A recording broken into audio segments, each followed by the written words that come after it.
Hello everyone, welcome back to our YouTube channel B pharm handwritten notes. तो आज के video में हम लोग देखने वाले हैं बी फॉर्म फोर्थ सेमेस्टर, जो कि आपका सब्जेक्ट होने वाला है medicinal chemistry first. Most important question discussion करेंगे यूनिट वाइज, ठीक है, उसके आंसर के साथ। लेकिन आज के वीडियो में हम लोग यूनिट 1 के क्वेश्चन जितने हमको इंपॉर्टेंट लगे आपको बता रहे हैं PYQ के आधार पे, यानी प्रीवियस ईयर क्वेश्चन हमने देखा है एंड उसके अनुसार क्वेश्चन बनाया और आपको बता रहे हैं, ठीक है। तो आप वीडियो में बने रहें। तो अगर आप चैनल पे नए हैं तो चैनल को सब्सक्राइब करें एंड अपने दोस्तों के साथ भी शेयर करें, ठीक है। तो स्टार्ट करते हैं यूनिट 1 के साथ। तो पहले जैसे आपके पेपर में आता है 2 मार्क्स 10 मार्क्स एंड 7 मार्क्स ऐसे क्वेश्चन आते हैं। तो पहले 2 मार्क्स से स्टार्ट करते हैं। जितना यूनिट 1 में हम आपको क्वेश्चन बता रहे हैं इससे बाहर कुछ करने की ज़रूरत नहीं। हाँ, आपके पास अगर टाइम है तो आप कर सकते हैं, ऐसा मना तो नहीं करेंगे हम, ठीक है। बाकी जितना हम बता रहे हैं आपको एटलीस्ट इतना तो करना ही करना है। तो देख लीजिए पहला क्वेश्चन, डिफाइन मेडिसिनल केमिस्ट्री। होता क्या है मेडिसिनल केमिस्ट्री, आपको ये बताना है। आंसर लिख दीजिएगा। मेडिसिनल और pharmaceutical chemistry is a scientific discipline at the intersection of chemistry and pharmacy involving with designing and developing pharmaceutical drug. यानी मेडिसिनल केमिस्ट्री जो होता है इसको फार्मास्यूटिकल केमिस्ट्री बोलते हैं। इसको ये एक तरह का साइंटिफिक डिसिप्लिन है, ठीक है, जिसमें हम लोग पढ़ते हैं केमिस्ट्री के बारे में और फार्मेसी में जो भी हम लोग इन्वॉल्व होते हैं फार्मास्यूटिकल ड्रग, ये सब उसको डिज़ाइनिंग के लिए, डेवलपमेंट के लिए, जो भी फार्मास्यूटिकल ड्रग है उसमें। तो ये हमारा मेडिसिनल केमिस्ट्री कहलाता है। समझ में आया क्या होता है मेडिसिनल केमिस्ट्री। मेडिसिनल केमिस्ट्री को हम लोग फार्मास्यूटिकल केमिस्ट्री बोलते हैं।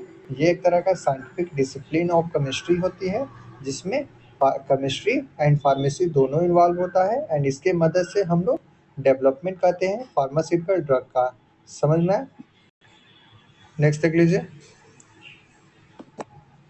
Medicinal chemistry involves the identification, synthesis and development of new chemical entities suitable for therapeutic use।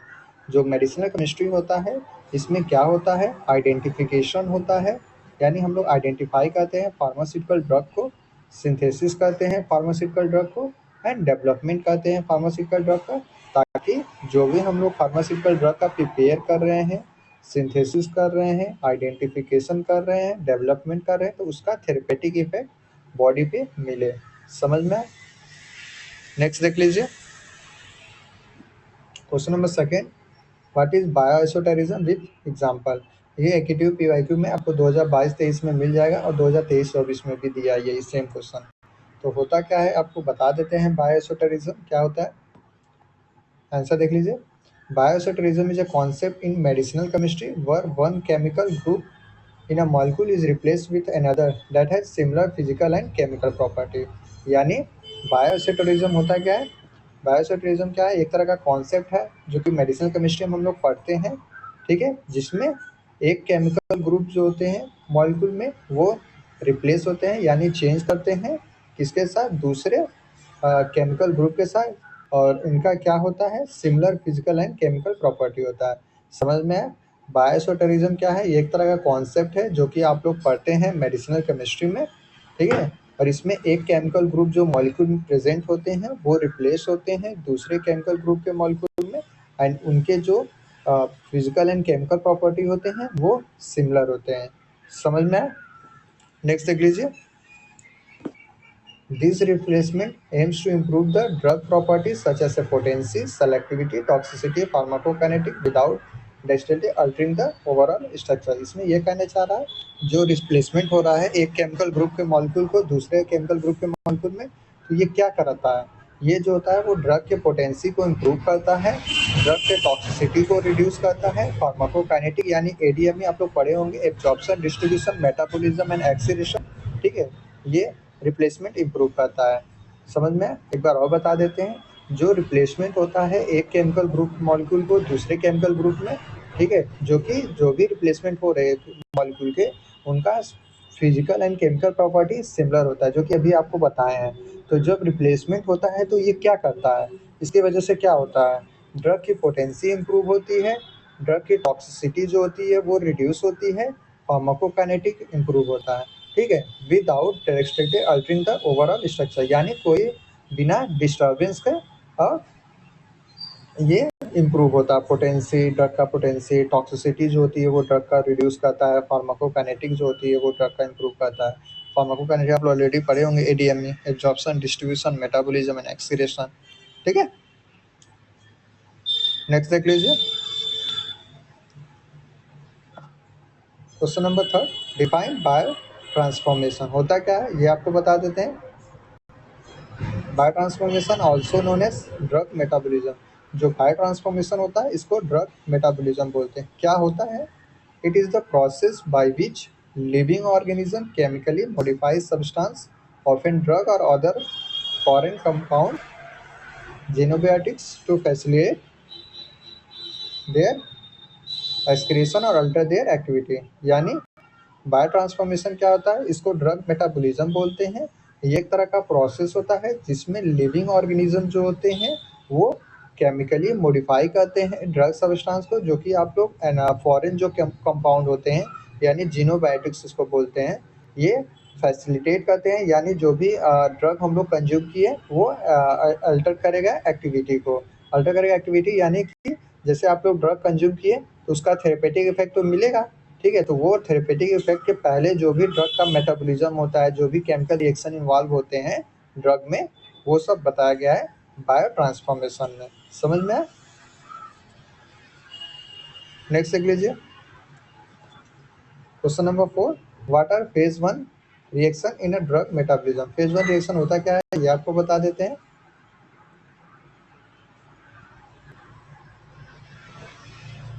Answer देख लीजिए। Phase 1 reaction in a drug metabolism are chemically modification that introduce or expose polar functional group on a drug molecule, making them more water soluble and reactive for subsequent phase 2 reaction। ठीक है, समझ में क्या होता है? Phase 1 reaction जो होते हैं वो केमिकल मॉडिफिकेशन करते हैं ताकि ये इंट्रोड्यूस कर सके polar functional group on a drug molecule, and ये बनाते हैं कि ये जो ड्रग मॉलिक्यूल होते हैं ये वाटर सोल्यूबल ज़्यादा हो सके ताकि ये रिएक्टिव कर सके जो भी फेज 2 रिएक्शन होते हैं। समझ में क्या होता है? एक बार फिर से आपको बता देते हैं। जो फेज 1 रिएक्शन होते हैं इसमें पोलर फंक्शनल ग्रुप होता है, ठीक है। जो भी ड्रग होते हैं ये हमारे पोलर फंक्शनल ग्रुप होते हैं, समझ में, जिसके वजह से वाटर सोल्यूबल की जो वाटर सोल्यूबल जो होते हैं उसको इन्हांस करता है, ठीक है, make them more water soluble, and जो एज अ रिजल्ट हमारे फेज 2 रिएक्शन में हेल्प करते हैं। समझ में? नेक्स्ट देख लीजिए, इसमें कौन कौन से आते हैं। These reaction primarily oxidation, reduction, hydrolysis are catalyzed by enzyme like cytochrome P450 in a liver। ये रिएक्शन जो होते हैं इसमें कौन कौन से रिएक्शन इन्वॉल्व होते हैं? जैसे पहला ऑक्सीडेशन, ठीक है, यानी addition of oxygen, removal of hydrogen. दूसरा रिडक्शन यानी addition of hydrogen and removal of oxygen. Third है हाइड्रोलिसिस यानी रिमूवल ऑफ वाटर मॉलिक्यूल, ठीक है। ये जो तीनों हैं ऑक्सीडेशन, रिडक्शन और हाइड्रोलिसिस, वो किससे कैटलाइज होते हैं यानी किस एंजाइम से? साइटोक्रोम P450 या फिर P450 भी आप बोल सकते हैं, जो कि कहाँ इसका मेटाबॉलिज्म होता है? लीवर में। समझ में आया फेज 1 रिएक्शन क्या होता है? नेक्स्ट देख लीजिए। Question number 5, define solubility and partition coefficient. Solubility होती क्या है एंड पार्टीशन कोएफिशिएंट होता क्या है, ठीक है। आंसर देख लीजिए। Solubility is the ability of substance solute to dissolve in another substance solvent to form a solution. आप लोग ऑलरेडी पढ़े होंगे केमिस्ट्री में भी कि सॉल्यूट एंड सॉल्वेंट जो डिजॉल्व होते हैं वो एक मिक्सचर बनाते हैं यानी सॉल्यूशन बनाते हैं, जिसको हम लोग सॉल्युबिलिटी बोलते हैं। समझ में? और सॉल्यूट यानी कि जो भी सॉलिड सब्सटेंस रहेंगे, और यही सॉलिड सब्सटेंस जो होते हैं वो डिजॉल्व होते हैं सॉल्वेंट में यानी लिक्विड में, एंड यही जो मिक्सअप होता है ये एक तरह से सॉल्यूशन बनाता है, ठीक है। जैसे कि साल्ट प्लस वाटर या फिर शुगर प्लस वाटर, ठीक है। शुगर जैसे हमारा सॉल्यूट हो गया, सॉलिड है ना, इसको मिक्स करेंगे सॉल्वेंट में जैसे वाटर मॉलिक्यूल है, तो ये एक तरह का सॉल्यूशन बनाएगा। जैसे आप लोग चीनी पानी पिए होंगे ना, अगर आप लोग का पेट और दर्द करता है, जैसे कि आप लोग का नहीं, जिस मेरा भी पेट दर्द करता है, जिस किसी का भी पेट दर्द करेगा तो वो नमक पानी पीता है, तो नमक क्या हुआ हमारा? As a solid substance crystal के फॉर्म में रहता है, लेकिन एज अ इसको सॉलिड ही बोलते हैं। लेकिन अगर इसको मिक्स करेंगे लिक्विड के साथ तो ये एक तरह का सोल्यूशन बनाएगा। सोल्यूशन यानी घोल, घोल हिंदी में। नेक्स्ट देख लीजिए, it's typically express as the maximum amount of solute that can dissolve in a given amount of solvent at a specific temperature and pressure. वही है कि कितना हमारा सॉल्यूट का अमाउंट और कितना हमारा सॉल्वेंट का अमाउंट एंड स्पेसिफिक टेम्परेचर पे एंड प्रेशर पे इसको डिजॉल्व करते हैं, यही हमारा सॉल्युबिलिटी कहलाता है। समझ में है? नेक्स्ट देख लीजिए, पार्टीशन कोफिशिएंट होता क्या है आपको ये बता देते हैं। It is a measure of how solute distribute itself between two immiscible solvent at a equilibrium. यानी पार्टीशन कोफिशिएंट क्या होता है, ये एक तरह का मेजर करता है जो सॉल्यूट, कैसे हमारा सॉल्यूट डिस्ट्रीब्यूट हो रहा है खुद से, कहाँ पे, between two immiscible solvent. Immiscible solvent की दो ऐसे सॉल्वेंट जो कि मिसिबल ना हो यानी मिक्स ना हो, और कहाँ पे मिक्स नहीं होते हैं, immiscible salt eight a equilibrium. एक बार और बता देते हैं पार्टीशन कोएफिशिएंट होते क्या है। पार्टीशन कोएफिशिएंट जो होते हैं ये मेजरमेंट करते हैं कि कैसे सॉल्यूट डिस्ट्रीब्यूट हो रहा है खुद से और कहाँ पे, between two immiscible solvent at a equilibrium position. समझ में होता क्या है ये देख लीजिए। It is the ratio of solute concentration in one solvent to concentration in other. यानी ये पार्टीशन कोएफिशिएंट क्या होता है, रेशियो होता है इसका solute concentration in one solvent to the solute concentration in another solvent. समझ में? पार्टीशन कोएफिशिएंट होता क्या है, पार्टीशन कोएफिशिएंट जो होता है ये it is the ratio of solute concentration in one solvent to the solute concentration in another solvent. और ये मेजर क्या करता है कि जो सॉल्यूट जो होते हैं वो डिस्ट्रीब्यूट होते हैं कैसे, जो दो इमिसिबल सॉल्वेंट होते हैं इक्विलिब्रियम पोजीशन पे, यही जो होता है वो पार्टीशन कोएफिशिएंट मेजर करता है। नेक्स्ट देख लीजिए, question number 6, what is hydrogen bonding. Hydrogen bonding होता क्या है ये आपको बता देते हैं, आंसर डाल दीजिएगा। Hydrogen bonding is a special type of dipole dipole interaction between molecule, not a covalent bond to a hydrogen atom. ठीक है, जो हाइड्रोजन बॉन्डिंग होता है ये तरह का डाइपोल डाइपोल अट्रैक्शन होता है, किसके बीच में होता है, मॉलिक्यूल के बीच में होता है। इसमें कोवेलेंट बॉन्ड नहीं होते हैं जो कि हाइड्रोजन एटम के साथ है। ठीक है, हाइड्रोजन बॉन्डिंग है तो यानी इसमें प्रेजेंस होगी हाइड्रोजन एटम की। ठीक है, और इसमें डाइपोल डाइपोल अट्रैक्शन होता है मॉलिक्यूल के बीच में। समझ में? हाइड्रोजन बॉन्डिंग होता क्या है, हाइड्रोजन बॉन्डिंग यानी it is a bonding of hydrogen atom in which dipole dipole interaction between the attraction interaction नहीं, dipole dipole attraction between the molecule. समझ में आया? हाइड्रोजन बॉन्डिंग होता क्या है, इसमें क्या होता है, हाइड्रोजन एटम के बीच में बॉन्डिंग होती है एंड इसमें डाइपोल डाइपोल अट्रैक्शन होता है किसके बीच में, मॉलिक्यूल के बीच में। समझ में आया? इतनी बार हम आपको रीड कर देंगे कि आपको दोबारा इसको पढ़ने की जरूरत नहीं है, ऐसे ही आपको याद हो जाएगा। ठीक है, नेक्स्ट देख लीजिए, it results from the attractive force between a hydrogen atom covalently bond to very electronegativity atoms such as a nitrogen, oxygen, fluorine atom and another very electronegative atom। क्या है? ठीक है, देख लीजिए, इसमें जो होता है वो अट्रैक्टिव फोर्स होता है, ऑलरेडी बताए हैं, डाइपोल डाइपोल अट्रैक्टिव फोर्स होता है, किसके बीच में होता है, अब हाइड्रोजन बॉन्डिंग कर रहे हैं तो हाइड्रोजन एटम के बीच में ही होगा।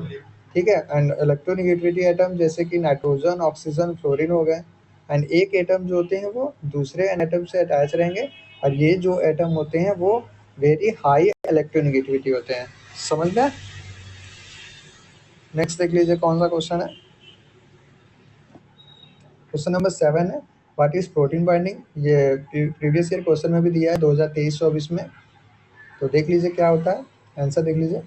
Plasma protein binding refers to the degree to which medication attach to blood protein within the blood plasma. कहना क्या चाहता है, प्लाज्मा प्रोटीन बाइंडिंग क्या होता है, ये एक तरह का डिग्री मत यानी प्रोटीन बाइंडिंग है, तो यानी जो प्रोटीन है वो हमारा बाइंड करता है ब्लड प्लाज्मा के साथ। ठीक है, यही हमारा प्रोटीन बाइंडिंग कहलाएगा। देखिए लिखा है ना, plasma protein binding refers to the degree to which medication attach to blood protein within a blood plasma.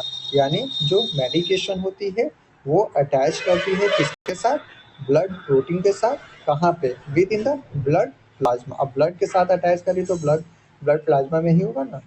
ठीक है,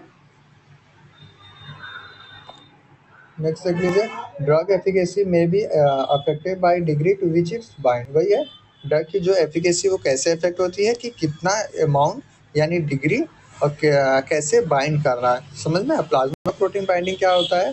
प्लाज्मा प्रोटीन बाइंडिंग क्या होता है? ये एक तरह का प्रोसेस होता है जिसमें मेडिकेशन यानी जो हम लोग मेडिसिन कंज्यूम कर रहे हैं वो अटैच होता है ब्लड प्रोटीन के साथ, और कहाँ पे? ब्लड प्लाज्मा के अंदर, ठीक है। और जो ड्रग का एफिकेसी यानी जो मेडिकेशन हम लोग लिए उसका एफिकेसी जो होता है वो किससे, मतलब जैसे कि आप मेडिकेशन लिए, वो अटैच किया ब्लड प्रोटीन के साथ विद इन ब्लड प्लाज्मा, अब उसका कैसे इफेक्ट आएगा, वो कितना इफेक्ट कैसे शो कर सकता है कि कितना हमारा ड्रग बाइंड कर रहा है प्रोटीन के साथ, ठीक है। और कहाँ पे? With in the blood plasma. समझ में क्या होता है प्लाज्मा प्रोटीन बाइंडिंग? ये एक तरह का प्रोसेस होता है जिसमें मेडिकेशन यानी ड्रग हमारा अटैच करता है ब्लड प्रोटीन के साथ, क्योंकि प्रोटीन बाइंडिंग है तो प्रोटीन के साथ अटैच करेगा। और कहाँ पे अटैच हो रहा है? With in a blood plasma. And जो भी बाइंडिंग के बाद उसका थेरेपेटिक इफेक्ट मिलेगा, कि कैसे जितना बाइंडिंग होगा ड्रग का प्रोटीन के साथ, ठीक है, उतना थेरेपेटिक इफेक्ट मिलेगा बॉडी को, ठीक है, समझ में। नेक्स्ट देख लीजिए। नेक्स्ट है question number 8, define chelation. Chelation होता है क्या, ये आपको बताना है। ये एटीट्यूड पीवाईक्यू में 2024-25 पिछले साल में ही दिया था, तो इसे अच्छे से कर लीजिए।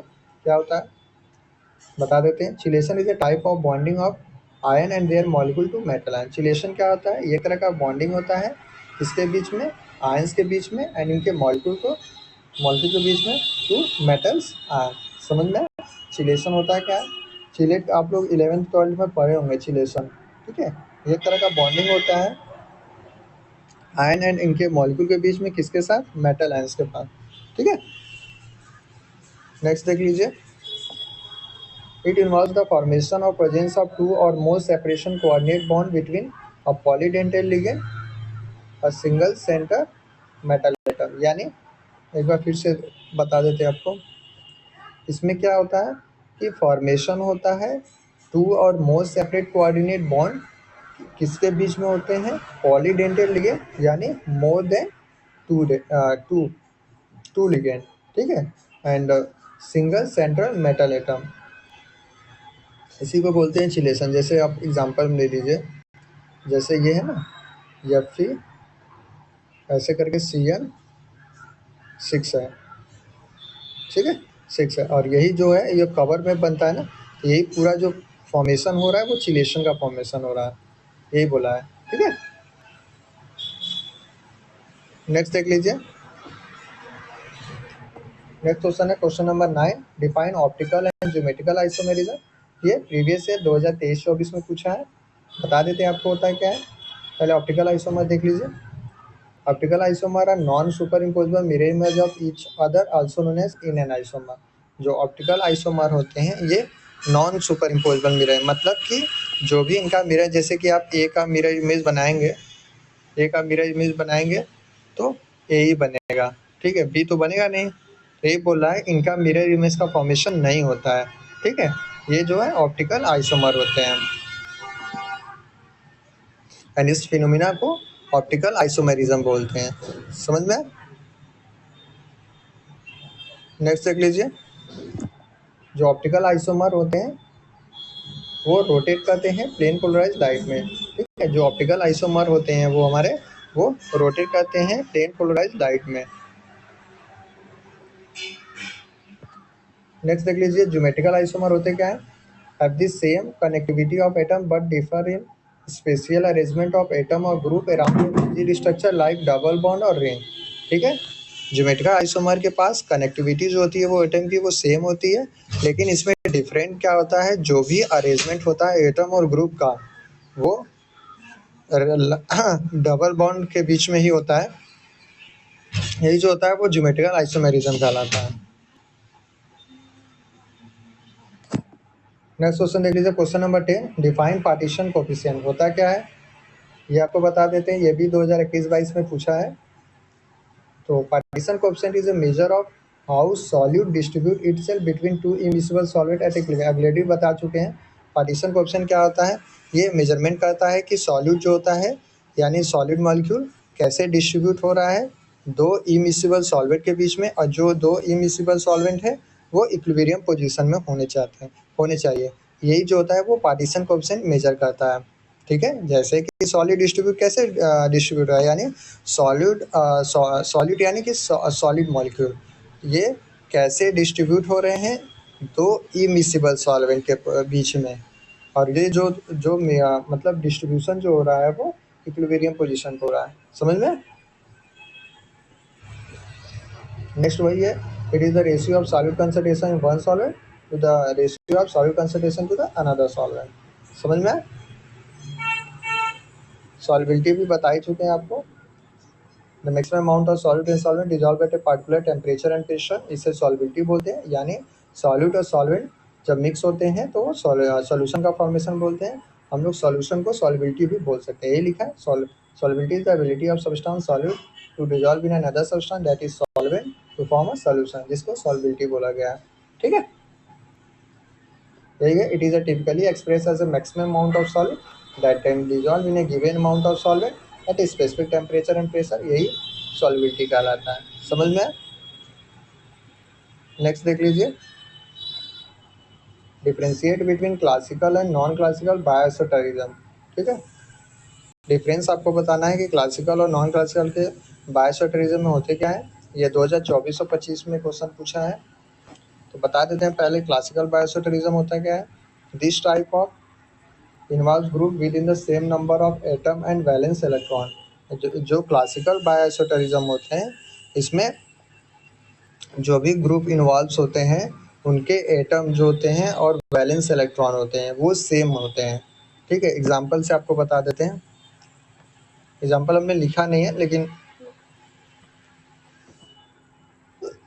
नॉन क्लासिकल पढ़ के आपको बता देते हैं। Non classical bioisosterism, this types involve group that have a similar steric and electronic property even if they don't have same number of atom और वैलेंस इलेक्ट्रॉन। ऐसे समझ लीजिए, जो क्लासिकल बायोइसोटरिज्म होते हैं इसमें जो ग्रुप पाए जाते हैं इसमें एटम और वैलेंस इलेक्ट्रॉन सेम होते हैं। एंड जो नॉन क्लासिकल बायोइसोटरिज्म होते हैं जो इसमें इन्वॉल्वमेंट होता है ग्रुप का, इसमें सेम नंबर ऑफ एटम और वैलेंस इलेक्ट्रॉन नहीं होते हैं। ठीक है, एटम यानी कि हाइड्रोजन एटम, ठीक है, ऑक्सीजन, नाइट्रोजन, फ्लोरीन, एक एटम यानी कि सिंगल एलिमेंट, और उसके वैलेंस इलेक्ट्रॉन जैसे कि लास्ट में जो आता है एटॉमिक नंबर आप लोग पढ़े होंगे, तो वही होता है। ठीक है, जैसे कि आप हाइड्रोजन का देख लीजिए तो एक ही होगा। ठीक है, तो वैलेंस इलेक्ट्रॉन इसका कितना होगा, एक होगा। रही बात नॉन क्लासिकल का, तो इसमें जो होता है एटम और वैलेंस इलेक्ट्रॉन जो होते हैं वो सेम नहीं होंगे। ठीक है,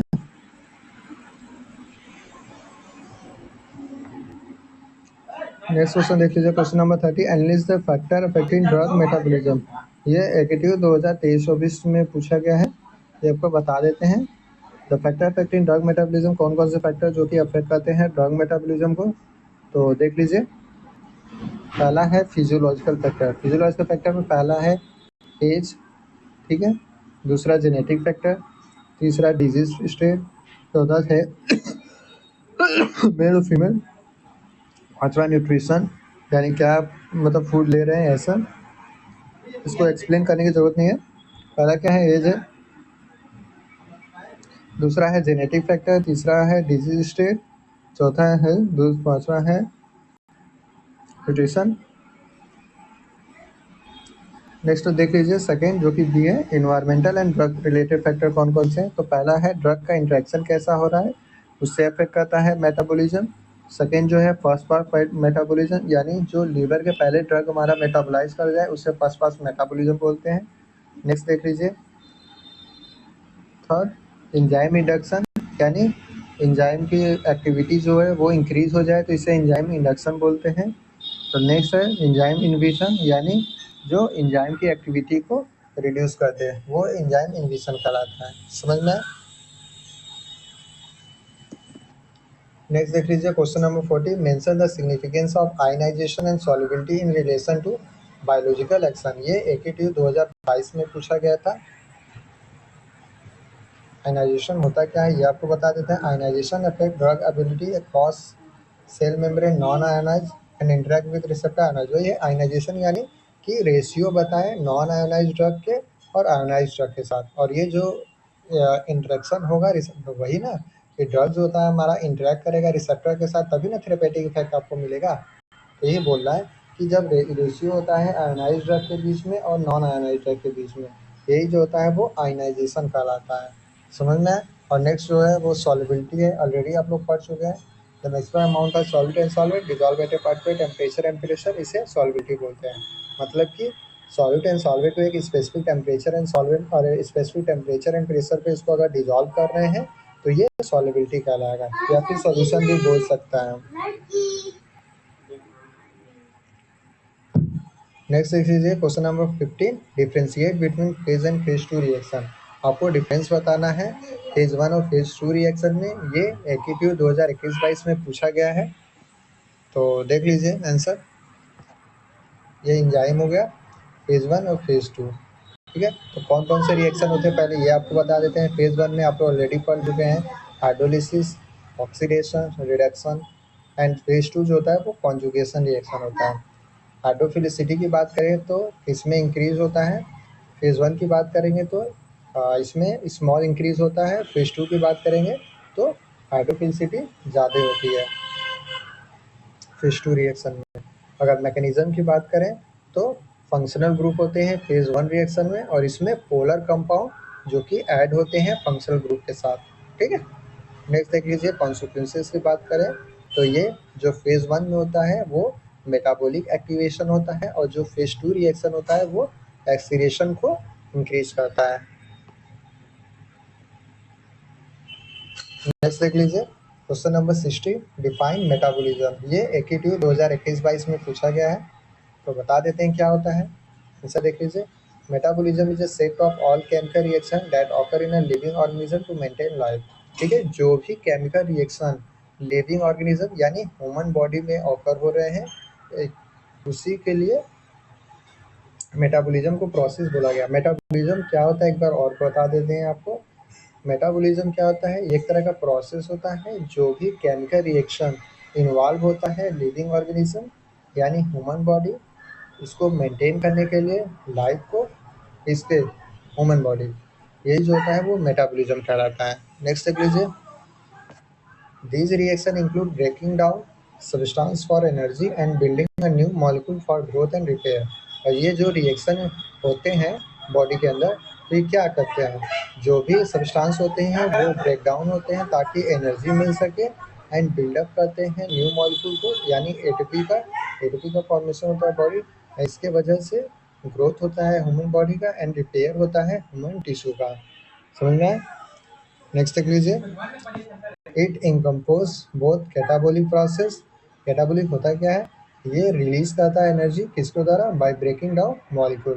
ये बताया ना कि जो ब्रेक डाउन करता है मॉलिक्यूल को एंड रिलीज करे एनर्जी को, ये जो होता है वो कैटाबोलिक प्रोसेस कहलाता है। एंड एनाबोलिक में क्या होता है, रिक्वायर्ड होती है एनर्जी को, ठीक है, रिक्वायर्ड होती है energy to build up larger molecule. Overall बता देते हैं, मेटाबॉलिज्म होता क्या है, ये एक तरह का केमिकल रिएक्शन जो कि ऑकर होता है लिविंग ऑर्गेनिज्म यानी ह्यूमन बॉडी में, और इसके वजह से ह्यूमन बॉडी के लाइफ को मेंटेन कर सके, ठीक है।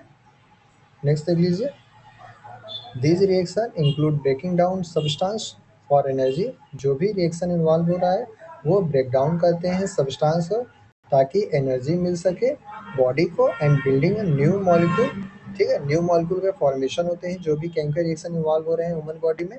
जब न्यू मॉलिक्यूल के फॉर्मेशन होंगे यानी बिल्डअप होंगे तो ये ग्रोथ के लिए होंगे एंड रिपेयर करेंगे, ठीक है। ग्रोथ यानी एटीपी के जो इन्वॉल्वमेंट होता है ना, तो वो ग्रोथ के लिए ही रहता है, एनर्जी करेंसी ऑफ, एंड जो रिपेयर के लिए ह्यूमन टिश्यू वगैरह। नेक्स्ट है, इट एनकम्पोज बोथ कैटाबोलिक। मेटाबोलिक में दो होते हैं, एक कैटाबोलिक होता है एक एनाबोलिक होता है। कैटाबोलिक होता है क्या है, ये रिलीज करता है एनर्जी, कब रिलीज करता है, जब मॉलिक्यूल जो होते हैं वो ब्रेक डाउन होते हैं, ये कैटाबोलिक प्रोसेस कहलाता है। एनाबोलिक की बात किया जाए तो इसमें एनर्जी की रिक्वायरमेंट होती है ताकि ये बिल्डअप कर सके लार्ज मॉलिक्यूल को, एंड डेवलपमेंट कर सके हमारे ह्यूमन बॉडी के टिश्यू को। तो ये 10 मार्क्स का क्वेश्चन है, ये नेक्स्ट वीडियो में डिस्कशन करेंगे। ये 2 मार्क्स का क्वेश्चन आपको ऑलरेडी बता चुके हैं सारा, तो आप इसे अच्छे से कर लीजिएगा। नेक्स्ट जो आएगा इसका पार्ट 2 आएगा। तो मिलते हैं नेक्स्ट वीडियो में। अगर आपको वीडियो पसंद आए तो प्लीज़ वीडियो को लाइक करना, शेयर करना, सब्सक्राइब करना ना भूलें। ठीक है, तब तक के लिए बाय एंड टेक केयर।